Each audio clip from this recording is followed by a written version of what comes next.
Hello and welcome to the Feel Freaking Amazing podcast. I'm Wendy Trubo, and we have a celebrity sighting today in Ed Levitan. And we have Dr. Derveer. I'm hoping I said that right. He is the founder of the Integrative Psychiatry Institute and co-host of the Higher Practice podcast. His institute trains doctors and therapists in how to address the root causes and not just the symptoms of mental illness using integrative medicine and psychedelic therapy. So, Will, welcome. We're so excited you're here. Great to be here. Thanks for having me. So we've known each other for a little bit. I'm super excited to get into the weeds. And is that literal or figurative? Just asking for we're not talking about weed. We're talking about even other stuff than weed. So I love that your podcast is called Higher Practice. Yeah, I think that might have been on purpose. Yeah, of course. We are here in Colorado, so the weeds outside my window are pretty high and pretty dry right now. So I guess it's fitting. So how'd you get into this work? Well, really, it came from, frankly, despair that I felt as a psychiatrist pretty early in my career. I came out of my training. I thought I would have most answers for most people with their suffering, their depression, their anxiety, their bipolar, their schizophrenia. And within a couple of years, it started to dawn on me as I had more and more people falling into this category of treatment resistance that we talk about, that the tools that I had were way inadequate for way too many people. And it was incredibly discouraging. And so that was a little bit over 20 years ago that occurred. And that led to a conversation with a former patient who when he had been tested for celiac disease in the context of me treating him for generalized anxiety disorder. I had him on an SSRI. I had him in CBT. I worked with him for a year. I got basically no results for him. And when he went and saw a naturopath and came back positive for celiac and stopped eating wheat, his anxiety melted away over about 6 weeks. And then he tapered off his medication and still had no anxiety. And to this day, he remains free of anxiety. So that was back in 2004, where this huge act of generosity from this person woke me up to a different perspective about medicine and mental health in particular. Nobody had ever talked to me about the gut-brain connection at that time. I had 1 hour of nutrition in med school, not a whole course. That's pretty good, actually. Usually it's about half an hour, so that's not bad. Yeah. So that was sort of the beginning of, okay, something else is going on here. You know, it's funny because to take a little detour into gluten, a tremendous number of people with anxiety, depression, OCD, schizophrenia, bipolar disorder are actually self-medicating and just have either gluten intolerance or celiac or somewhere in the spectrum. So, and I think you see kids, I don't see kids as particularly pronounced with kids who, the ones who you just can't get a handle on, that getting them off gluten makes a huge difference because of the tight junction issue and the zonulins issue and all of that. So, and that's not to say everybody that with anxiety, depression, bipolar has a gluten issue, but there is a percentage of people. No, but it's a pretty easy way to be like, hey, is there something I could fix that's cheap and free? Yeah. Okay. Absolutely. Yeah. And I agree. And it's so that was the beginning of a journey of looking at gut-brain connection, and then that led into inflammation and autoimmune conditions, and what are the levers I can pull to reduce inflammation if inflammation plays a role in treatment resistance, which of course we know it often does with mood disorders and PTSD and so on. So, but I still wasn't getting the results I wanted to get, and it was around 2012 that I got a phone call from a physician friend of mine in the community who said, would you be willing to consider joining a clinical trial of MDMA therapy for PTSD? There's a phase 2 trial getting started in Boulder. They need a psychiatrist. And I said, isn't that the stuff that causes holes in the brain and is no good for anybody? And, people abuse it and go rave and then, get sick and die from it and so on. I had this huge brainwashing, really, honestly, from my training. And it turns out that this story about holes in the brain and MDMA actually came from a trial by George Ricarte, where it later had to be retracted from the journal where it was published because he had switched the labels between amphetamine and MDMA, and the animals, the monkeys who ended up with holes in their brain, got very high dose amphetamine, not MDMA. But the impact of that study before it was retracted, was huge. And obviously, I was one of the people who was impacted by that. So I went through that clinical trial as the study physician. I got trained in MDMA therapy, and I watched people get well in a 5-month protocol with 3 exposures to MDMA that were, on average, our folks who came through that study started with 29 years of PTSD symptoms on arrival into the study. And 3/4 of them didn't meet criteria anymore at the end of the study. So it was just mind blowing to see such a huge reversal for people who had been getting after it and trying to get well for decades. Did you have any crisis of faith? Like you've had all this training at that point, and you do all this work, and then was there any part of you that thought, what have I been doing all this for when there's this other thing here? Like, did you feel like you had been spinning your wheels for a long time? Well, absolutely. And you're reading my mind. The thing that started to dawn on me toward the end of that clinical trial was, like I can't go back to working with people in ordinary consciousness, because they're paying me to do something that is probably going to be a lot longer and more expensive, potentially more painful, less effective than what I just saw happen in a study. But obviously I can't go out. I'm not, going to go out and risk my license and work with MDMA Underground or something like that. So that's when ketamine came into the picture. So I just want to, I always, I haven't really talked about this on the podcast, but I've gotten, I, I started working with ketamine 2 years ago, and we're looking to bring it to the practice, and I've also gone deep into plant medicine in terms of the research and talking to people. And the thing that I really want to set the stage for people is, let's say mushrooms, you go out and you party, and that's okay, but that's party and that's more of a drug. Same dose of mushrooms you take, you go have a blindfold, face mask, music, a facilitator, And an intention. intention setting, ceremony. That's healing. That's medicine. So I really want people, don't go out and just take some MDMA and think you're going to get cured after 3 sessions without any facilitation, without any It's help. like functional medicine. You can do a certain amount on your own, but to really get the healing benefit, you want to have a guide. You want to have someone facilitating, and this is not a Lone Ranger type thing in any way. So Yeah. that's a disclaimer. A disclaimer. Yeah.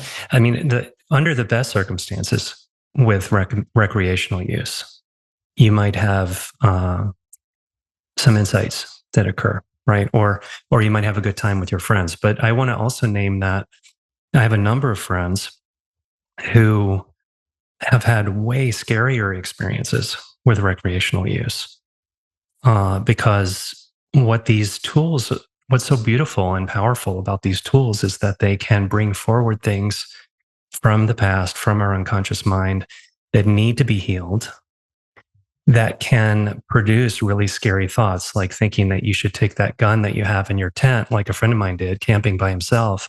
I should just kill myself right now. I mean, there are scary things that happen when you don't have someone who's trained to help you work with traumatic memories, to help you work with the information that can be healing information, or it can also be really destabilizing information if you don't have the right help. And it's from a destabilization point of view, to be clear, this is not for everybody. As amazing as what we're going to talk about is, not everybody's a good candidate. And that's why you have a professional make sure that it's the right candidate, the right medicine, the right dosing, etc. Right follow-up. maybe more important than anything else. Yeah. Absolutely. All right. Disclaimer set aside. Let's dive in, guys. It's important. It's very Yeah, important. it's important. Now, let's dive in. All right, you were telling us about ketamine.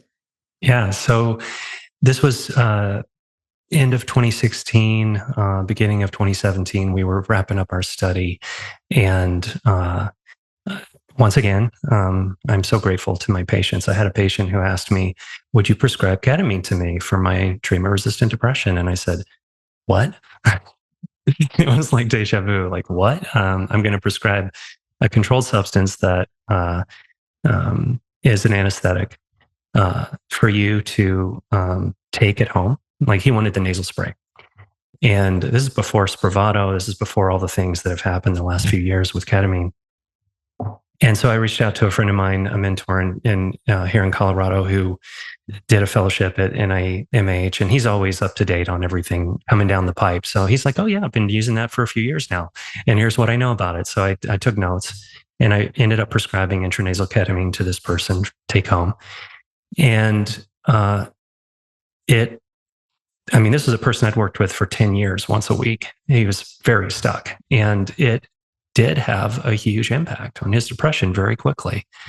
In his case, we ended up discontinuing the treatment because there were these interesting, almost like flashbacks or like effects that he was experiencing with his consciousness that were not close enough to the dosing that he was doing to be accounted for by, okay, this is an acute effect of ketamine. In other words, something was going on with dissociation that was becoming a problem. So we stopped it.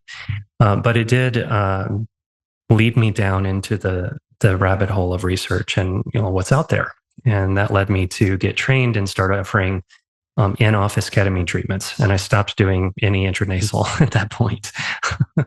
So it's been a huge boon for folks with depression and PTSD, anxiety. So we could talk about that, whatever you guys want to do with that. So, well, because we're bringing that in. Let's talk about kind of what have you seen in terms of results, like from my training of it and having some personal experience with it. Definitely anxiety, depression, PTSD. What I understand, OCD is possible, but maybe not as useful.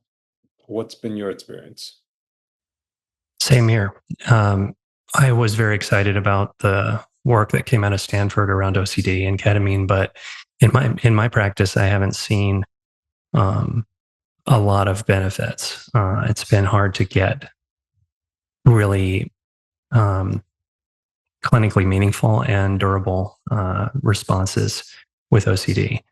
And then with major depression and with anxiety disorders and post-traumatic stress disorder, our protocol where we assign a therapist to work with the person from start to finish. Yeah. And we do 6 IV sessions with preparation and integration sessions as well. The IV sessions are 2 hours long. So there's there tends to be a lot of trauma processing going on during the dosing sessions, as well as obviously integration. So when you say integration, what does that mean? Mm-hmm. Well, it's different for each person. And we like to offer a smorgasbord or a big menu of different styles of integration, different approaches to integration. For some people, making use of artwork, like markers and paper and crayons and drawing the symbols of the download or the nugget that the person received that we think helps move them forward in their lives. A big part of it is behavior change and establishing new habits, because obviously wellness is something that isn't given, it's earned every day with the habits that we have in our lives. And people who are very impacted by depression and anxiety disorders often have a lot of targets that we need to address for their the way they live: diet, exercise, relationships, sleep hygiene, and so on.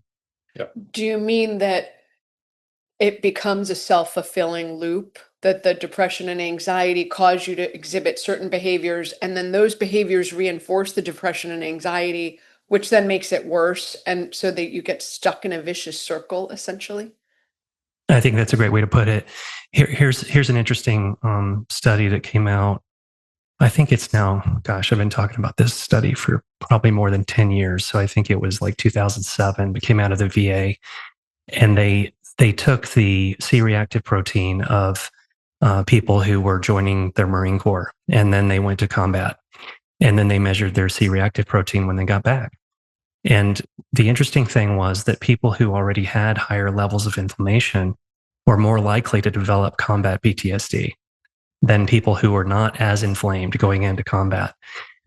So I'm offering that because there's sort of like a two-way street between, let's say you have a terrible diet, maybe you're going to fast food every day, and you've got higher levels of inflammation that might make you more prone to developing a mood disorder or PTSD. Or you have adverse childhood experiences and you've got a stack of traumas that elevated your chronic inflammatory levels, that make you crave crappy food, right? Make you more prone to wanting to go get that dopamine from fast food. And so it's sort of like this vicious cycle, as you said. Or you're not sleeping, or you're not moving your body, all those basic habits. The one thing I do want to highlight, that just going back to one point that you made in terms of, for what I heard statistics wise, part of it is having the experience. I've heard that 20% of the work is in the experience, and 80% is afterwards to actually bring it to life, bring it into your life. Because if you just have an interesting experience and that's just what it is, and don't put it into your life, you'll have a memory, but you won't have a change. Absolutely. Yeah. And I mean, like, here's another example. I was working with a veteran who had terrible depression and suicidality that was being triggered by a divorce that was happening. In the current circumstances, there were things that happened in the past, but the current one was a divorce. And we did a ketamine series that took him close to normal with his mood, not totally normal, but close. So it was a big result for him. When he came in for his initial evaluation, we also tested gluten sensitivity. Here's another gluten case. They're everywhere, Will. They're everywhere. So this particular gentleman worked in a bakery. And so he was breathing gluten in addition to eating it. And the results came back after the ketamine series. And he didn't have celiac disease, but he was on that spectrum we talked about earlier. So for him, the benefits of this series of ketamine sessions lasted for a few weeks, and then he crashed.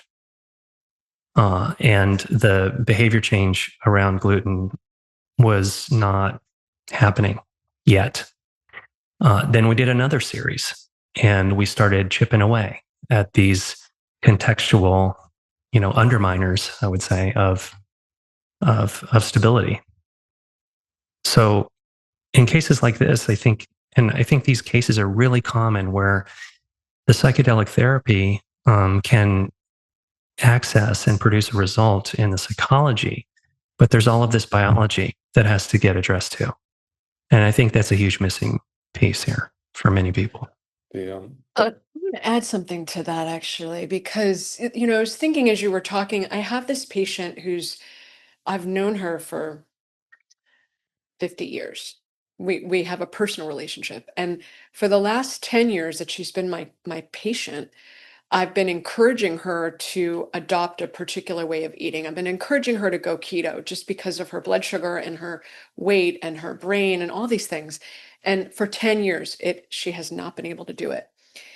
And something shifted for her about 10 months ago. And it was the first time she was able to not only do it, but sustain it. So she's been doing a form of keto.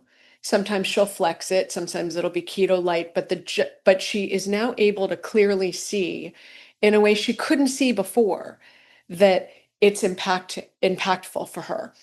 And so there's also this component of whether your frontal cortex is involved and your ability to do something with deferred gratification, or whether you're just plumb not ready. I think there's a component of readiness for people where they can actually see the difference, sustain the difference, and recognize that it's meaningful, which it's not always, it's like quitting smoking. It's not usually the first time that it sticks. You have to keep sort of working your way into the next level of success.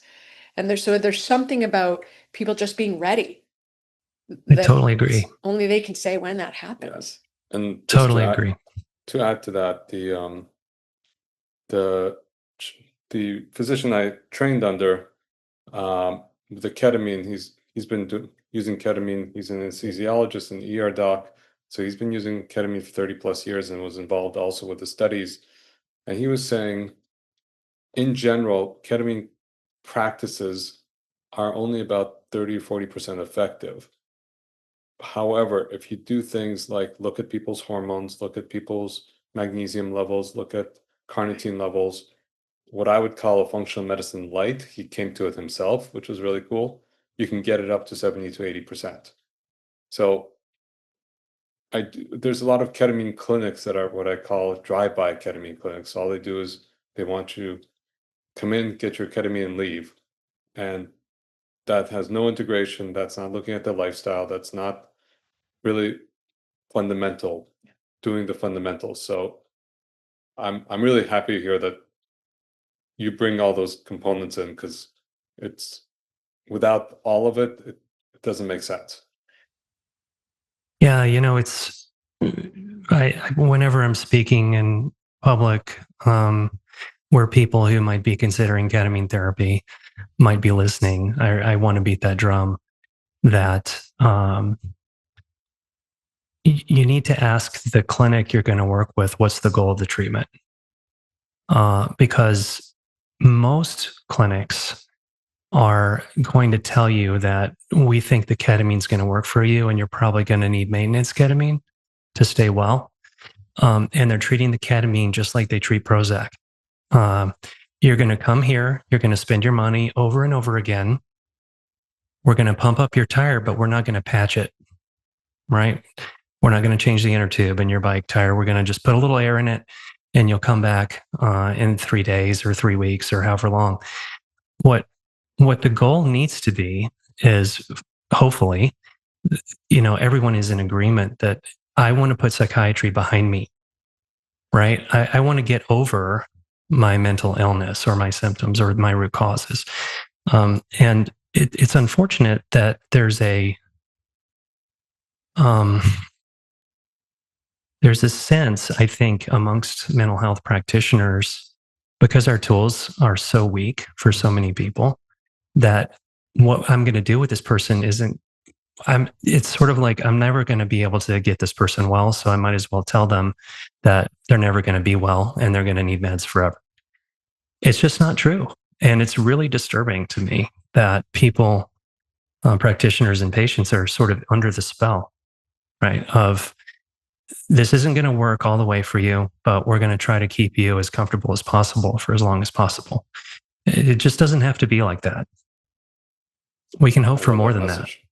I really love that message. It's that there is hope, that there is other way. And to be fair, there are people that, no matter what you do need maintenance, but it's a lot less than everybody else thinks.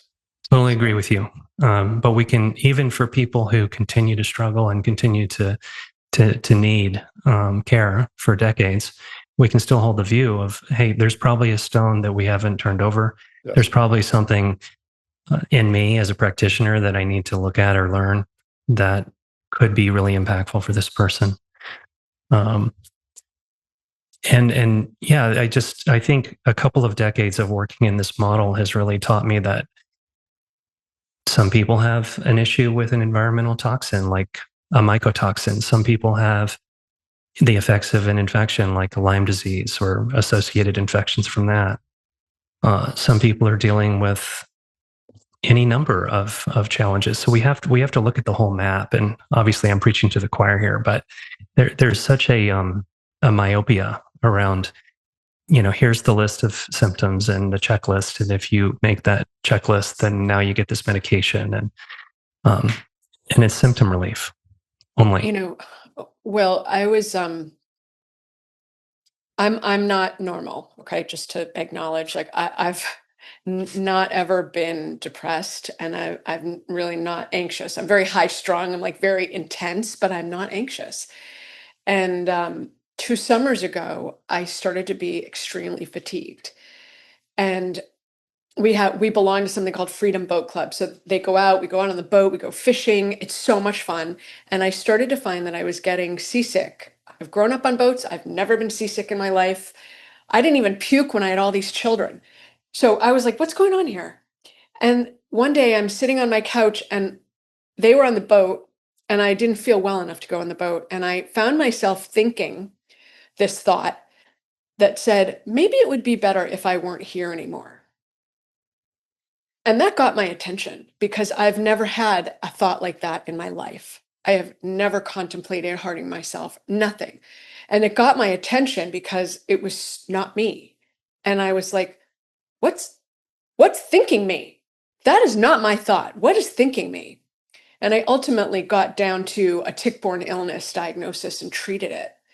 But I think for a lot of people who have a history, especially we're in the New England area, that especially for people in the New England area who might have a history of anxiety or depression, when they get a tick-borne illness, they might not have the distinction in their brain to understand that something is thinking them. But because I didn't have the history and it was such a weird thought, I was very clear, like, this is not me. Something has happened to me. Something's wrong. I need to figure it out. And that was the thing that got me the diagnosis, because then I started to think critically about it, like what could be causing something to think me like that? Because I knew it wasn't me. But the challenge is that a lot of patients, I think, don't recognize that they have an infection on top of a Right. predisposition. And so we get people who like they can't even function. So I love that we're really looking at untangling all the different causes, because it's, you went to med school, right? Like it looks There's a like, lot that's not connected to the heart, that's not connected to well, the like you gut. have one issue. You got one issue and all your issues come down to this one thing. But it really could be that you have 10 issues and we got to fix every issue, not just the one issue that you're presenting with, but the depression, anxiety, the food sensitivities, the infection, the toxic exposure, don't forget the plastics that we're all kind of harboring. So it is this massive workup to make sure that we get everything, not just the presenting issue. So that was Thank my you. plug for don't take it at face value. Thank you for sharing that experience, Wendy. That's a really powerful example. And to have the contrast, because you didn't have a predisposing condition, to be able to recognize, wait, this doesn't feel like me, like something's thinking me. Very beautiful. But you might not have that. If you're used to Exactly. being like a little hopeless or a little, you might not be able to recognize it's not you. There's Totally. something else going on here.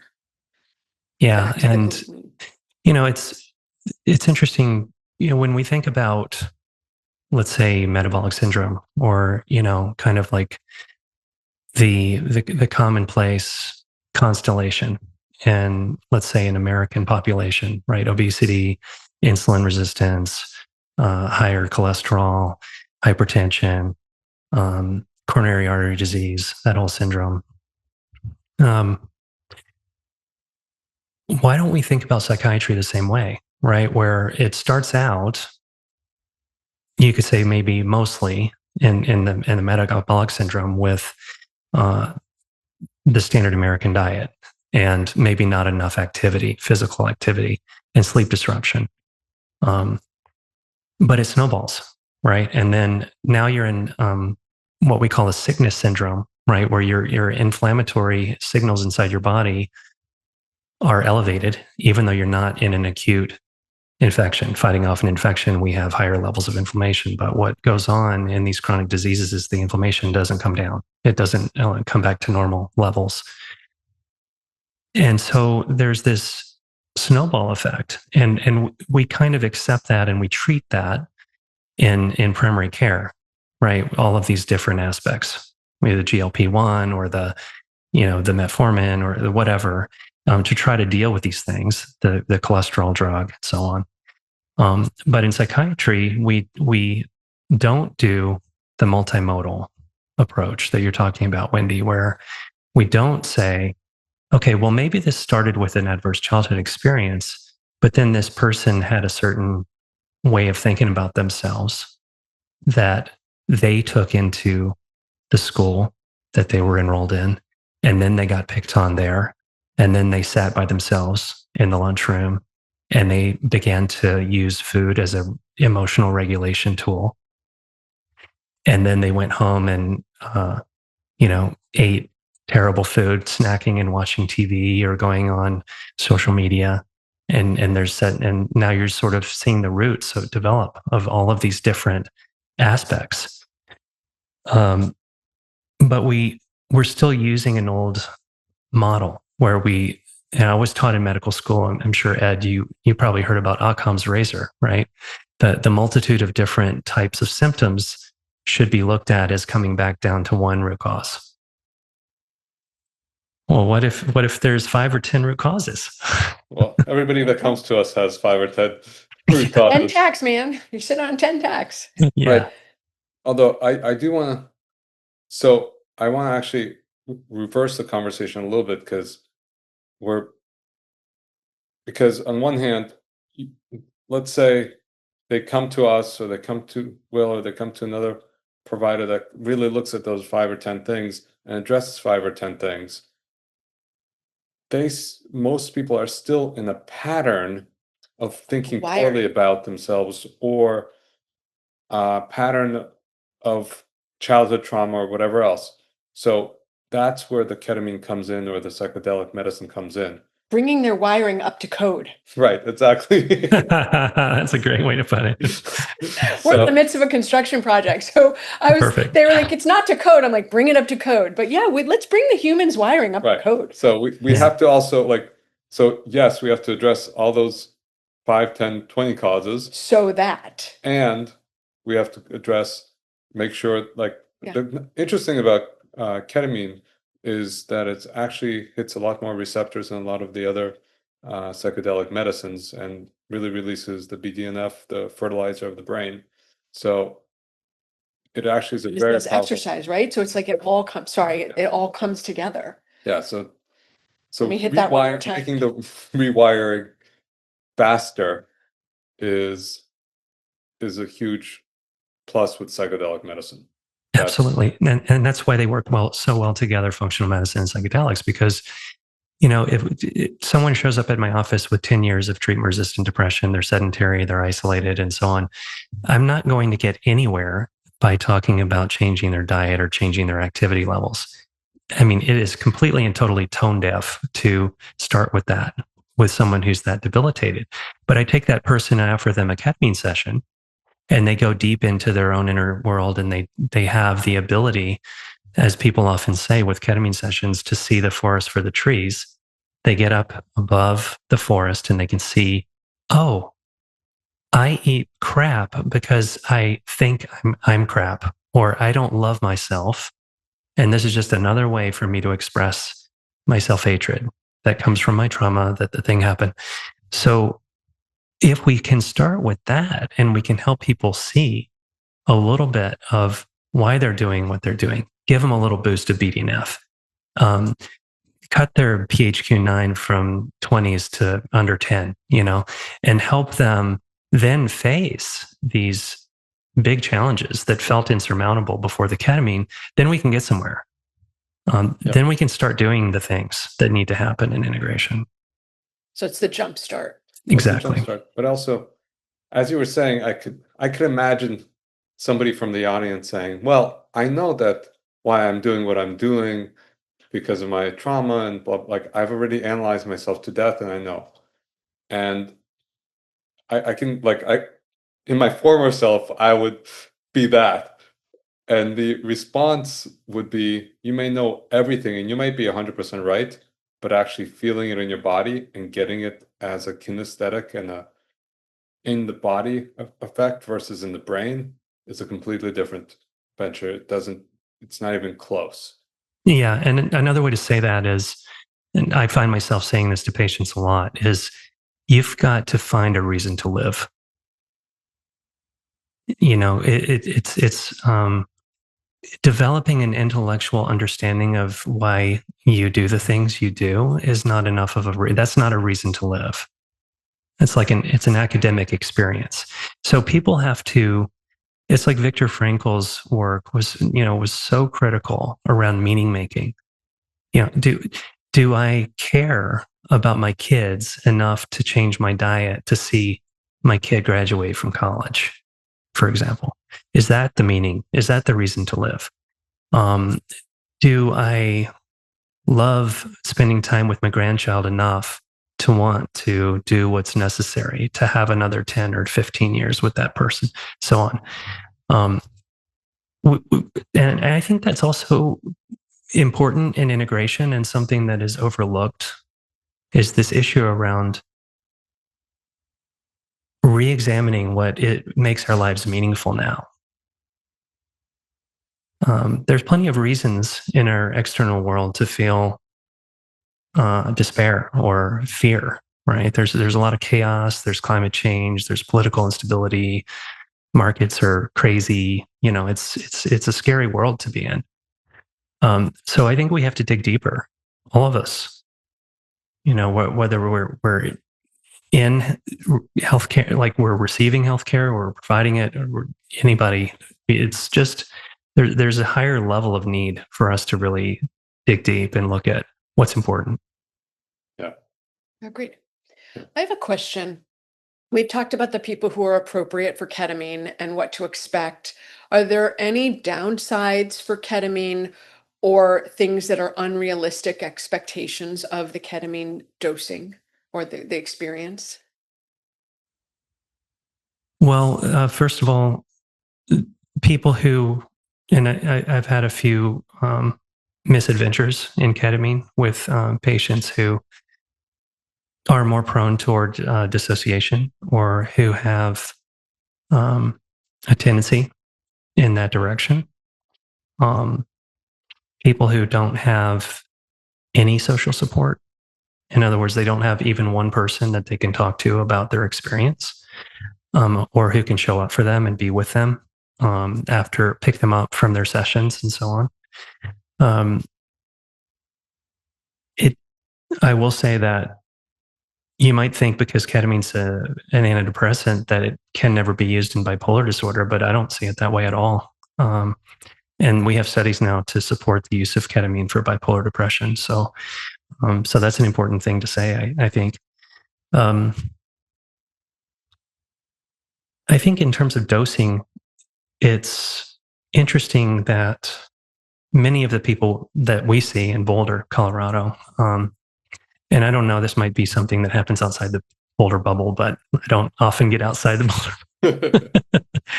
People think that higher doses are better, bigger is better. Oh, it's not?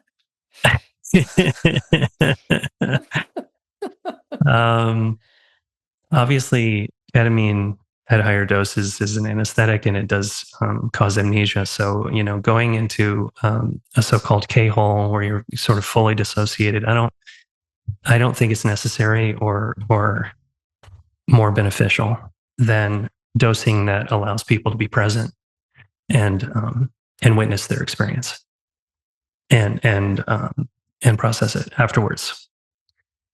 So, but I also think that there's a lot of misinformation out there about ketamine protocols, and there isn't a ton of evidence to go on for us to know what the right route of administration is, what's the right cadence of sessions, how many sessions total.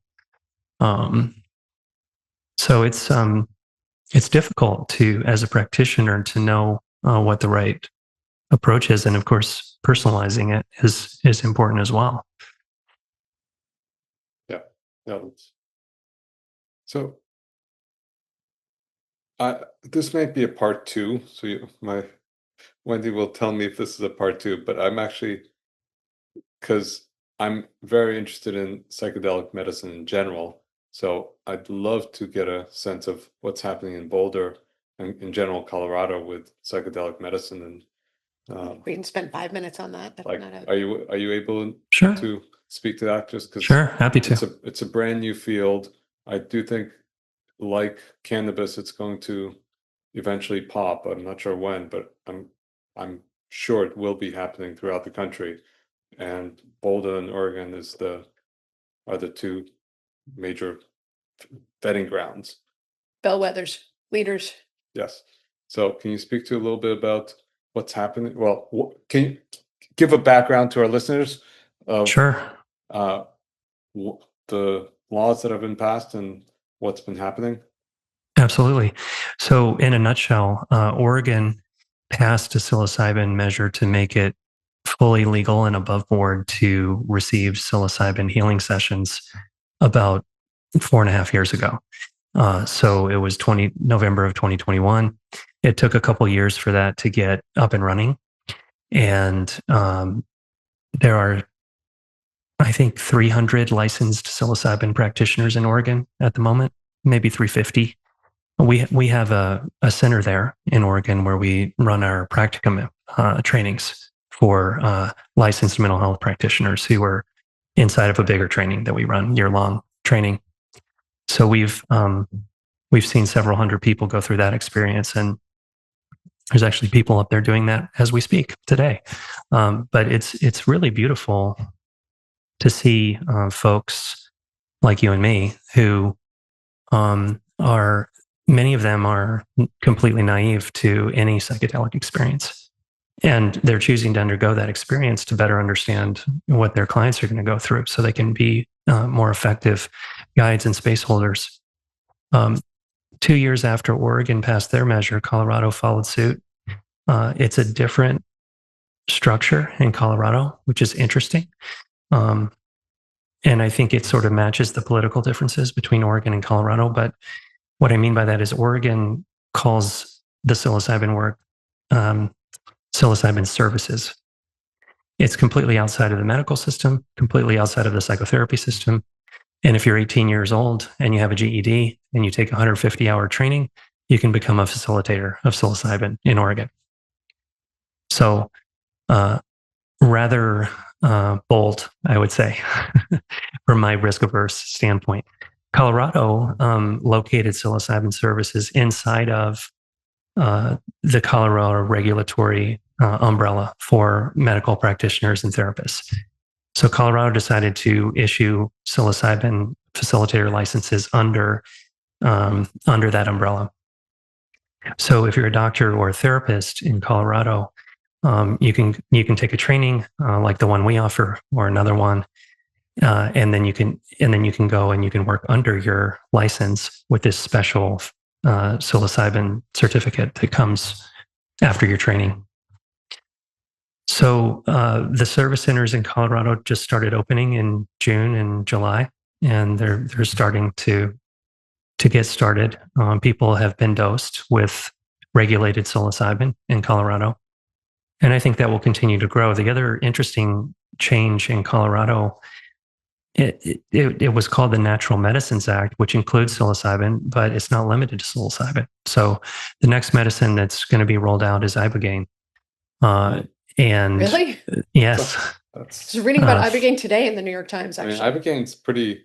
Can be dangerous. Well, yes, it can be dangerous, but it's a long-acting medicine. Long-acting medicine, way more challenging physiologically, psychologically, and logistically for a clinic to manage that. So not MDMA or ibogaine. Like, I'm just sort of surprised that. And I just want to go back. Psilocybin, for the people, for our listeners, is mushrooms, psychedelic mushrooms.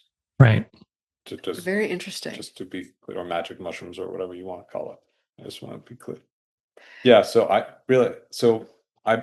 they're rolling out in phases. It's not Phases.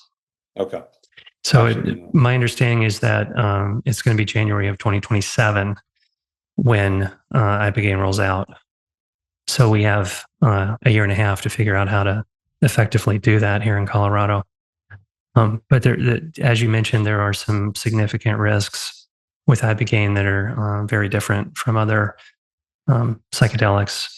And but it also holds tremendous potential for especially opiate use disorder and traumatic brain injury. There was a study that was published in January out of Stanford that this researcher there, Nolan Williams, took 30 special operators, veterans to Mexico, who had TBI and PTSD, and their measures really improved, especially the cognitive measures after Ibogaine. So people are pretty excited about it. yeah, no, and with veterans, it's been. That's one hell of a black box warning. If you live through this, you can notice significant improvement in your TBI and your PTSD, but as long as you don't have cardiac arrest. As long as you don't have cardiac arrest, it's fine. But unlike psilocybin, which is a 4 or 6 hour of journey, right? Journeying, it's like 18 hours or something. Is that correct? It was 12.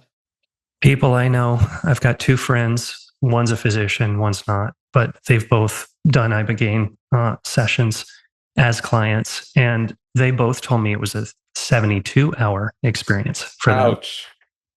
So being monitored for 72 hours? Like cardiac monitoring? How do you do that? Yeah, great question. I mean, it's like a Holter monitor. I mean, a Holter monitor. It could even be a rhythm strip that you're having but I mean, the expense of that. Very expensive. Like on the other hand, all these treatments that people are getting for their PTSD, depression, anxiety, TBI, that is way more expensive than a 3-day essentially inpatient stay. But my gosh, that's like 72 hours. Wow. Insane. That was the experience they had. I also hear people say 24. So I think it probably varies. Wow. Yeah. But anyway, the opiate epidemic is a huge problem. Obviously, deaths and suicides in that arena are very common. And so it's hopeful to have the possibility of something that could definitively change that for people. And obviously, we need more research too. And you probably heard that Texas approved a $50 million research allocation to study Ibogaine. So hopefully that will produce a lot more information for us to go on. Wasn't that Rick Perry who was advocating that? Right. Rick Perry? Yeah. Yeah. I was just reading, literally today, I was just reading about that. What's rolling out after Ibogaine? Is there a clarity or no? Question. One thing that is definitively not rolling out is peyote. Because the state of Colorado said, look, this is an endangered medicine. The Native American folks use this in their rituals. It would not be okay for us to contribute to that problem. Good. I'm glad about that. Yeah. So that's not happening. I don't know if I can't remember if mescaline from other sources, because there are other cacti that have mescaline. If that's going to be a part, maybe. Right, exactly. San Pedro. So I have to go look at that, but it's some years in the future. Interesting. All right. Are you good? Like, I can do this for hours. For a while, but like, I'm like, this is. We can come back and visit it again. Okay. So the question would be, where can people find out more about you? And we'll put all your information in the show notes. We haven't really talked about your institute, and I'll put a plug in because we had one of our providers go through, and she was raving about the quality of the presentations and the quality of the teaching. So I'll put a plug if anybody is interested in this work. IPI is a beautiful place to start or finish. Thanks, Ed. Appreciate that. We're really excited about the future of mental health care. We think that with these new tools that are coming online and really integrating functional medicine with psychedelic medicine, as we're talking about today, we can save lives and we can really shift the conversation. The best place to find me is our website, which is just simply psychiatryinstitute.com. And that's where you can reach out to me, or you can find out about our programs and our offerings. That's Beautiful. great. Thank you. We'll put that in the show notes. Thank you. And is there anything else you want to tell the listeners before we close up the show? Well, this is way too early to mention, but I'll just mention it anyway. Teasing. We do have a book coming out in March. So it won't be even available for pre-sale on Amazon until December, but it's called Psychedelic Therapy. And it is meant to be a guide for people who are suffering, who are not excited about having a psychedelic experience. But one of the many people we know and love who are not getting the result that they need to get from conventional care. And so it's a way to support them to walk through the experience. So stay tuned for that. Well, we'd love to have you back, and Yeah, when talk about the it's book. ready, and we'll have you back, and you'll Oh, tell great. us all about it. Perfect. Awesome. Thank you. All right. So on that note, Will, thank you for joining us for this episode of the Feel Freaking Amazing podcast. It's been awesome having you on, and thanks to the listeners. Thank you so much for having me. Our pleasure.